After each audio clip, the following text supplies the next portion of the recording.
အားလုံးပဲမင်္ဂလာပါမင်းမင်း vlog in Dubai ကနေပြန်လဲကြိုဆိုလိုက်ပါရစေကျွန်တော်ဒီနေ့ sharing လုပ်ပေးမယ့်အကြောင်းအရာလေးကကျွန်တော်ဒီ Dubai မှာအလုပ်ရှာနေတဲ့လူတွေအတွက်ဆိုရင်ဘာတွေလိုအပ်မလဲဆိုတာနဲ့ပြီးတော့ Dubai မှာပဲအလုပ်မရှာဘဲနဲ့တခြားနိုင်ငံတွေလည်းအလုပ်ရှာတဲ့နေဆိုတဲ့အကြောင်းလေးကျွန်တော် sharing လုပ်ပေးကြပါမယ်ဗျဟုတ်ကဲ့အဲ့တော့ကျွန်တော် video လေးကိုဆုံးထိကြည့်ပြပါအောင်ဗျဟုတ်ကဲ့ပထမဆုံးချက်အနေနဲ့ကျွန်တော်ဒီ Dubai မှာပဲအလုပ်ရှာကြတယ် Dubai ကိုလာတဲ့လူတွေလည်းအများကြီးပဲအလုပ်ရှာတဲ့လူတွေလည်းအများကြီးပဲပေါ့နော်တခြားနိုင်ငံသားတွေလည်းအများကြီးပဲဆိုတော့ကျွန်တော် Dubai မှာအလုပ်ရှာရတာနည်းနည်းခက်ခဲနေပြီပေါ့အဲ့တော့ကျွန်တော် Dubai မှာမဟုတ်ဘဲနဲ့တခြားအိုမန်တို့ကတာတို့အဲ့ဒီမှာသွားရှာလဲရပါတယ်ဗျအဲ့မှာဆိုရင်တော့လစာကတော့နည်းနည်းတော့ပုံများပါတယ်ဗျဒီဒူဘိုင်းဆိုင်အဲ့တော့အာရဗစ်နိုင်ငံချင်းအဲ့ဘက်မှာအလုပ်သွားချမယ်ဆိုရင်လည်းအဆင်ပြေပါတယ်ဗျဒါပေမဲ့တချို့ကြတော့အဲ့ရနေ offer ပေးပြီးတော့အစားဆုံးခေါ်တဲ့လူတွေလည်းရှိတယ်ပေါ့နော်ချို့ရင်လည်းအဲ့မှာပဲအလုပ်သွားလူကြတဲ့လူတွေရှိတယ်ပေါ့ဒူဘိုင်းမှာပဲအလုပ်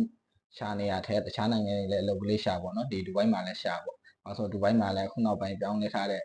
ဆိုရပြောင်းလဲထားတဲ့ဒီ basic visa တွေရောအကုန်လုံးဟွာရင်းနဲ့အားလုံးစင်မပြေကြဘူးပေါ့နော်ဒီမှာလည်းအကြိုင်းနေလို့မရဘူးပေါ့နော် basic visa နဲ့လာရလို့ဆိုရင်ထိုင်ကုန်3-4လ5လပဲနေလို့ရအောင်ပေါ့အမှမဟုတ်လဲကျွန်တော်က2 year visa ဆောက်ပြီးတော့2 year visa ကြီးနဲ့ဆိုရင်လည်းအားလုံးမတက်နိုင်ဘူးလေအလုံးမရဘူးတော့အလုံးရအောင်တော့ကျွန်တော်တို့ကမနှဲရှာနေရတာဆိုတော့ဒီ2 year visa ကြီးဆိုတာလည်းရှောက်ဖို့ဆိုတာအရင်ခက်ခဲတယ်ပေါ့နော်2 year visa ရှောက်တာဆိုလို့တောင်းဒီ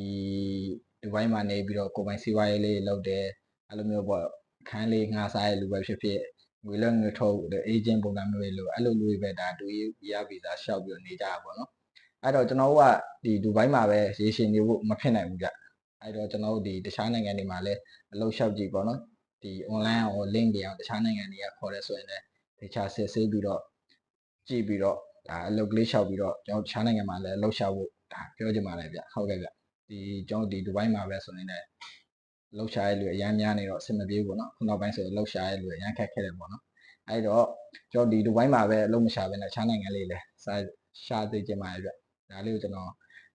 recommend ပေးတာပေါ့နော်အားလုံးပဲကျွန်တော်ရဲ့ video လေးကိုအဆုံးထိကြည့်ရှုပေးရတဲ့ကျေးဇူးအများကြီးတင်ပါတယ်တော့ဒီ mini blog in Dubai လေးကိုလည်း like and follow လေးလုပ်ပြီးတော့နောက်ထပ် video ဘာတွေ sharing လုပ်ပေးမလဲဆိုတော့ကြည့်ရှုလို့ရပါတယ်ဗျအားလုံးပဲ